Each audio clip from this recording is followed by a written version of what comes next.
Hey everyone, it's Kristen here with Pure Anada Cosmetics. Today I want to talk to you about something that I'm just loving these days.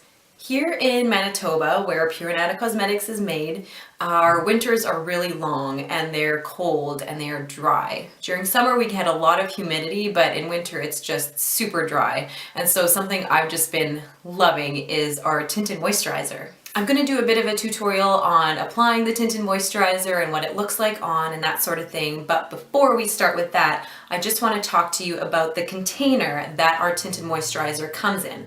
Our tinted moisturizer comes in an airless pump, so that means a few things. It looks like this when you take the lid off, and if you open it up, you'll see there's no straw. That's intentional. A lot of people ask us, before they even use the product, like, it doesn't have a straw on the inside, so I'm afraid it's not going to work. And actually it's not meant to have a straw. What the mechanism of this container does is every time you squirt the pump, it actually pulls it up from the bottom. So this airless pump ensures that there's no air that touches the product, so it can actually last longer, which is awesome for all of us. But when you get a new tube of tinted moisturizer, sometimes there can be an air bubble in the top that needs to be pushed through in order for the product to go through the pump. So this one hasn't been used yet, and I'm not sure if you can see it, but there's a little bit of an air bubble right in there that might make it tricky to start the process of pumping it through. So I want to show you the steps of how to push the product up through the tube so that you can use it.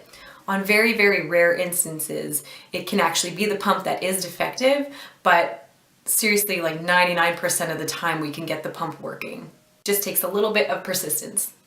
So first, what I'm going to do is actually take the product upside down, and I'm just going to shake it a little bit so that it might be able to push the product to the bottom, or to the top actually.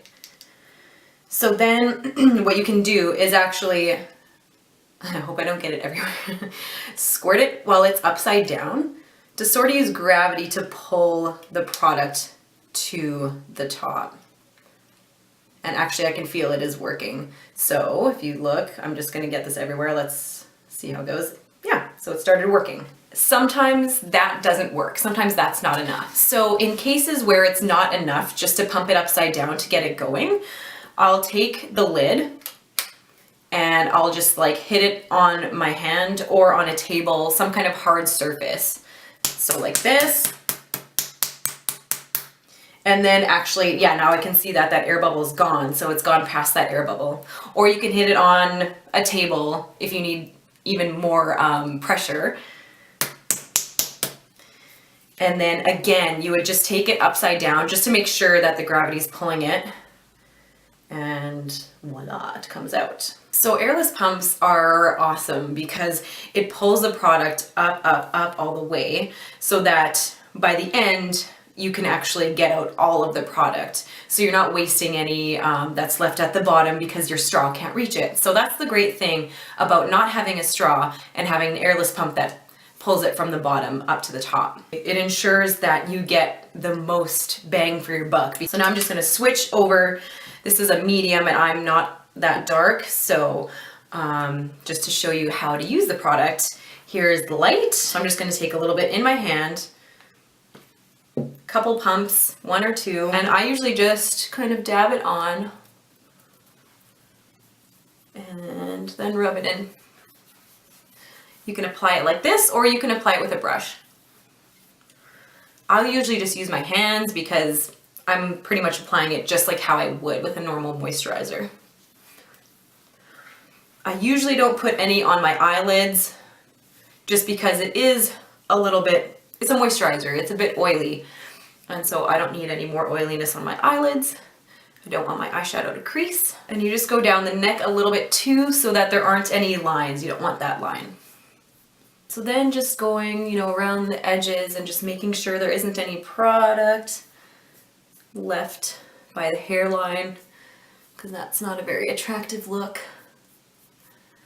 And even with tinted moisturizer, it can leave a streaky look if you don't really blend it in, because even though it is just moisturizer, it does have foundation in it, and so there is that little bit of color, so you want to make sure it's nicely blended in. And I love tinted moisturizer because it's nice, kind of minimal coverage, but it does even out the skin. And so, like, you know, I had a few kind of red patches before, now they're evened out. And then I would just, you know, grab my cream concealer and just spot conceal little areas that need a bit of coverage. And I do have oily skin too, which isn't necessarily recommended for tinted moisturizer, but just with our winters being super dry, I almost like using tinted moisturizer as a primer at times, and then I'll just go over with, you know, our loose powder or our pressed powder just to kind of set it and give a little bit more coverage too, if I need it. And there, now my skin is just lightly kind of evened out, but it's got that moisture that it needs too. So there you go.